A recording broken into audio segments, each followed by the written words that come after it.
I lit this candle, this small red, about the size of a tea candle, for my Brigids ritual, for Brigids Day. I started yesterday and I went into today. I woke up in the morning and realized it was still burning. So then I left it alone and I went to go do my errands and get my things done that I need to get done today. And then I came back around 7 o'clock. Here it is. Brigids candle, Brigids Day, is still aflame. Look at that. And it's not, if you can look, it's not even the wax that's keeping it lit. It has nothing. It's just that little metal piece that it's almost like hanging on to. It's just unbelievable. I'm blown away. This is not a very big candle. I am so blown away that this thing is still lit. This was lit last night, February 1st, 2018, before midnight, because I began my journey and my ritual work around midnight. I wanted to go into February 2nd. I did an intensive, one of the most intensive journeys that I have ever done. In the journey, I was greeted by so many different goddess archetypes, and I was shown what to do. And that's one of the reasons why I made that labyrinth today. And I brought it down to the print place and got it printed out because I'm going to add some rocks to it, and it's going to be a miniature labyrinth for my altar, for all the labyrinth work that I'm doing. I'm continuing on my Brigids Day ritual and labyrinth ritual tomorrow. So when I do intensive ritual work, usually it goes in a span of 3 days. So for me, it's the 1st, the 2nd, and the 3rd of February. It's the before Brigids Day, on Brigids Day, and then after Brigids Day. The 3 phases, still around, kind of still hanging on to the full moon energy, as well as the eclipse energy, which was on the 30th. And I did also have that moon water out in the back.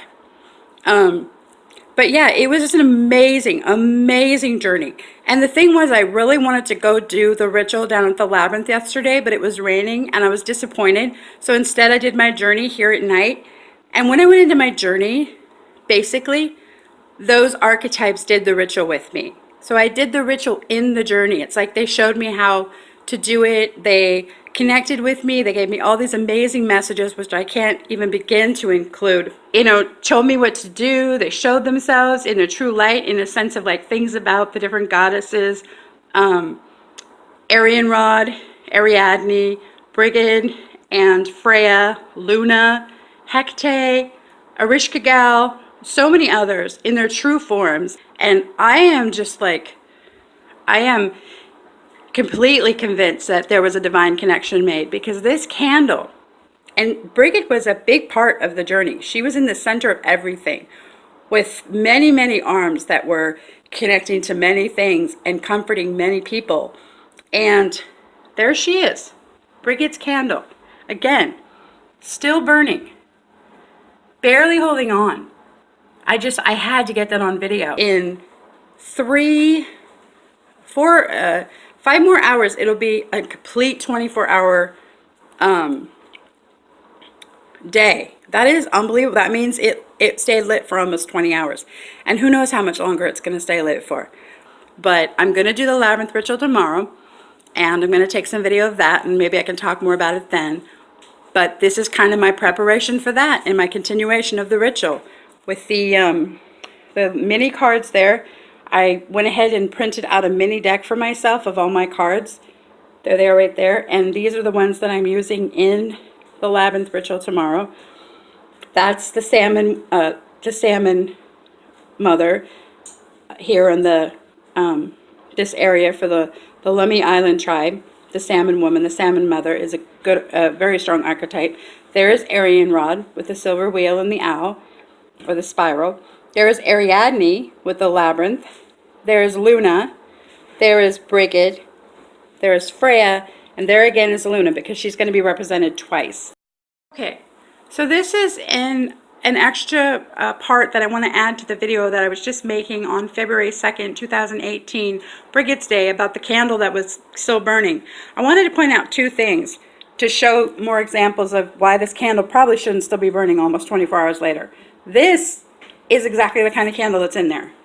There's another one of them right there, because it's the same candle that I burned. When I burned that candle, I had 3 of them originally. When I burned that candle on the lunar eclipse, it burned down in like less than an hour. It seemed like my journey lasted about an hour and it went down, okay? I was planning on burning this one tomorrow. So it's that candle there that's actually the candle. Let's see if I can get it. I want to get a really good angle of this where you can actually see. There it is. Okay, the other thing is interesting is you see this is a red candle, and I've noticed that this other candle, I don't know how well it's showing up on film, but it's actually more pink now, which is interesting. It's got like these white swirls in it. Anyways, this is actually the candle right there that's burning.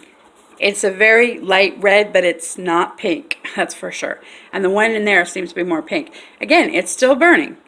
And it's going on almost closer to 8 o'clock. So we're talking into a whole nother hour now. It's just like I said, I really wanted to get this on camera. That is Brigids Fire. That's what Brigids Fire is all about. When they talk about Brigids Fire and holding the fire of the hearth of the tribe and keeping the warmth of the fire going so that it will get us through the rest of the winter. This is what it's talking about. This is what it all is about. Brigids Fire, burning brightly for all to see. Mother Brigid, the bride, Saint Brigid.